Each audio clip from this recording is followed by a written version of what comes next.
नारायणं नमस्कृतं नरं चैव नरोत्तमं देवीं सरस्वतीं चैव ततो जयमुदीरयेत्।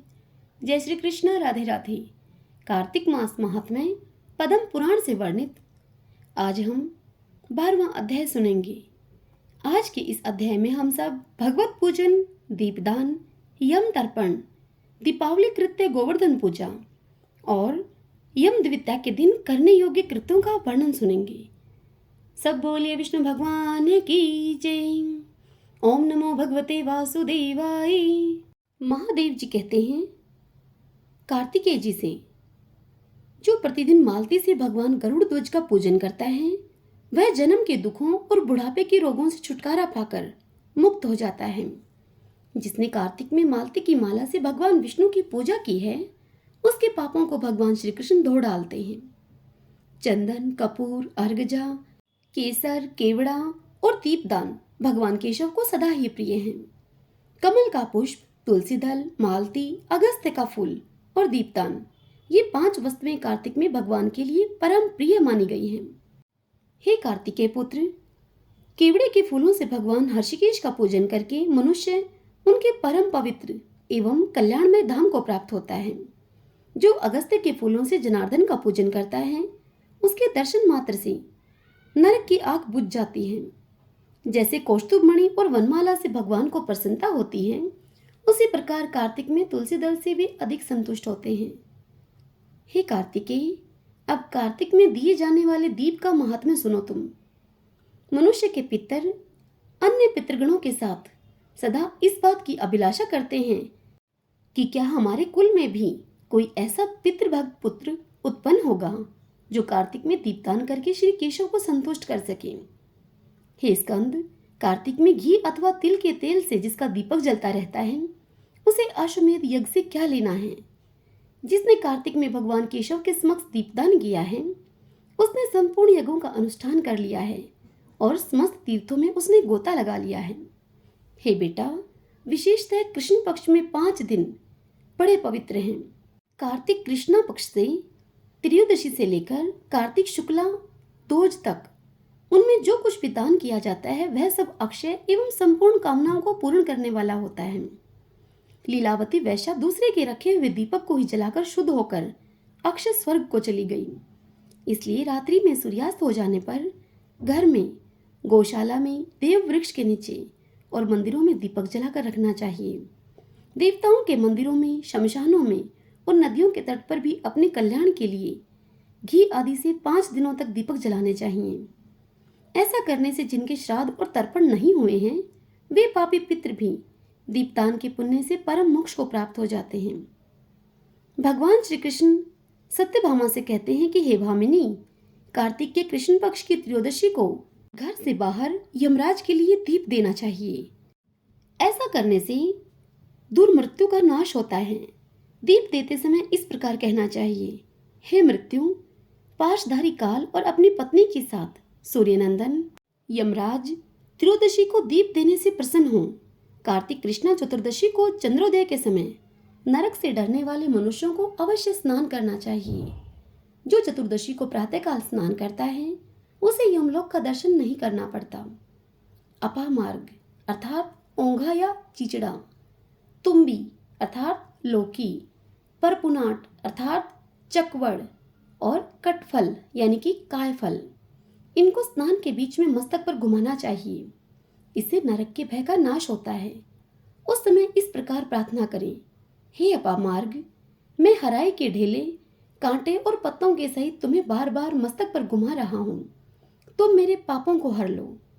इस प्रकार कहकर अपामार्ग और चकवड़ को मस्तक पर घुमाएं। तत्पश्चात यमराज के नामों का उच्चारण करके तर्पण करें। तर्पण का मंत्र इस प्रकार है, यमाय नमः, धर्मराजाय नमः, मृत्यवे नमः, अंतकाय नमः, वैवस्वताय नमः, कालाय नमः, सर्वभूतक्षाय नमः, औदुम्बराय नमः, ददनाय नमः, नीलाय नमः, परमेष्ठिने नमः, वर्कोदराय नमः, चित्राय नमः, चित्रगुप्ताय नमः। देवताओं का पूजन करके दीपदान करना चाहिए। इसके बाद रात्रि के आरंभ में भिन्न भिन्न स्थानों पर मनोहर दीप देने चाहिए। ब्रह्मा, विष्णु और शिव आदि के मंदिरों में, गुप्त ग्रहों में, देव वृक्षों के नीचे, सभा भवन में, नदियों के किनारे, चार दीवारी पर, बगीचे में, बावली के तट पर, गली कूचों में, ग्रहोद्यान में तथा एकांत अश्वशालाओं एवं गजशालाओं में भी दीप जलाने चाहिए। इस प्रकार रात व्यतीत होने पर अमावस्या को प्रातःकाल स्नान करें और भक्तिपूर्वक देवताओं तथा पितरों का पूजन करके उन्हें फिर प्रणाम करके पावन श्राद्ध करें। फिर दही, दूध, घी आदि नाना प्रकार के भोज्य पदार्थों के द्वारा ब्राह्मणों को भोजन कराकर उनसे क्षमा प्रार्थना करें। तदंतर भगवान के जागने से पहले स्त्रियों के द्वारा लक्ष्मी जी को जगाएं। जो प्रबोध काल अर्थात ब्रह्म मुहूर्त में लक्ष्मी जी को जगाकर उनका पूजन करता है उसे धन संपत्ति की कभी कमी नहीं होती। तत्पश्चात प्रातः काल यानी कि कार्तिक शुक्ला प्रतिपदा को गोवर्धन का पूजन करना चाहिए। उस समय गौओं तथा बैलों को आभूषणों से सजाना चाहिए। उस दिन उनसे सवारी का काम नहीं लेना चाहिए तथा गायों को दूहना भी नहीं चाहिए। पूजन के पश्चात गोवर्धन से इस प्रकार प्रार्थना करें। पृथ्वी को धारण करने वाले हे गोवर्धन, आप गोकुल के रक्षक हैं। भगवान श्री कृष्ण ने आपको अपनी भुजाओं पर उठाया है। आप मुझे कोटि कोटि गोहें प्रदान करें। लोकपालों की जो लक्ष्मी धेनु रूप में स्थित है और यज्ञ के लिए घृत प्रदान करती हैं, वे मेरे पाप को दूर करें। मेरे आगे गोहें रहें और मेरे पीछे गोहें रहें। मेरे हृदय में गौओं का निवास हो और मैं भी गौओं के बीच में निवास करूं। कार्तिक शुक्ल पक्ष की द्वितीया को पूर्वाहन में यम की पूजा करें। यमुना में स्नान करके मनुष्य यमलोक को नहीं देखता। कार्तिक शुक्ला द्वितीया को पूर्व काल में यमुना ने यमराज को अपने घर पर पूर्ण सत्कार पूर्वक भोजन कराया था। उस दिन नारकीय जीवों को यातना से छुटकारा मिला और उन्हें तृप्त किया गया। वे पाप मुक्त होकर सब बंधनों से छुटकारा पा गए और सब के सब यहाँ अपनी इच्छा के अनुसार संतोष पूर्वक रहे। उन सब ने मिलकर एक महान उत्सव मनाया जो यमलोक के राज्य को सुख पहुंचाने वाला था। इसलिए यह तिथि तीनों लोक में यमद्वितीया के नाम से विख्यात हुई। अतः विद्वान पुरुषों को उस दिन अपने घर भोजन नहीं करना चाहिए। वे बहन के घर जाकर उसी के हाथ से मिले हुए अन्न को, जो पुष्टिवर्धक है, स्नेह पूर्वक भोजन करें तथा जितनी बहन हो उन सबको पूजा और सत्कार के साथ विधि पूर्वक स्वर्ण, आभूषण और वस्त्र दें। सगी बहन के हाथ का अन्न भोजन करना उत्तम माना गया है। उसके अभाव में किसी भी बहन के हाथ का भोजन कर लेना चाहिए। वह बल को बढ़ाने वाला है।